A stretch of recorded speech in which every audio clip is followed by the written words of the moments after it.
To repay a kindness, I traverse an 8,000-kilometer death route every year just to visit the old man who saved my life. For over a decade, I have never missed a visit. This is a true story that has moved countless internet users to tears. It all began on an island in Brazil. On this day, the old fisherman, Mark, was inspecting the waters as usual when an unusual object floating on the surface caught his eye. That was me. I was a penguin, tightly encased in black crude oil, my breath as faint as a candle flickering in the wind. Without a moment's hesitation, Mark wrapped my tiny life in a soft towel and brought me home. He found warm water mixed with olive oil, gently moistening my stiff feathers, then carefully removed the oil layer with a small brush. I seemed to sense his kindness, standing docilely and letting him work. As the brush moved over my body, I even let out a contented chirp. In that moment, I, this little drifter from Antarctica, felt human warmth for the first time.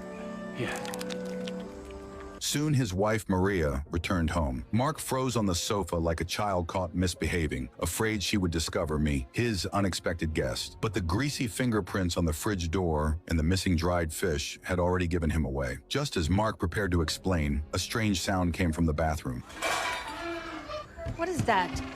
Pushing the door open, they found me standing innocently in the middle of the floor, mischievously pulling at the toilet paper, creating a mess everywhere. Seeing this, Maria sighed helplessly and silently accepted my presence. The weather on Grand Island was unpredictable. Worried I might catch a cold, Mark went into a room that hadn't changed in 20 years, pulled out an old woolen hat, cut it up, and made me a sweater. Watching me jump around happily in my new outfit, looking like a ball of yarn, Maria was stunned. For a moment, she felt as if her long-departed young son had returned. Under Mark's meticulous care, I regained my health, and my feathers became smooth again. Mark knew the time for parting had come. Before setting off, a little girl from the neighborhood came curiously to see me off and gave me a name, Dindim. With a name came a bond. Mark rowed me out to the deep sea, left me on an island far from the shore, and resolutely turned to leave. To his astonishment, I cried out and chased after him.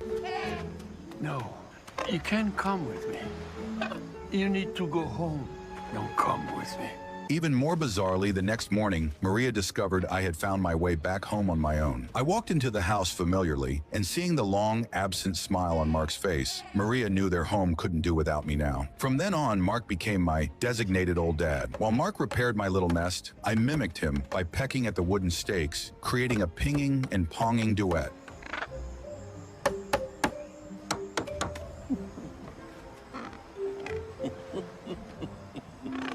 As soon as the nest was built, I busied myself collecting bits and pieces to decorate my new home. I was endlessly curious about the human world. I would chase the fish-selling lady into town, and I even took a bite at a bicycle tire on the roadside, resulting in a loud pop in a flat tire, startling me into a panic. I was also scared by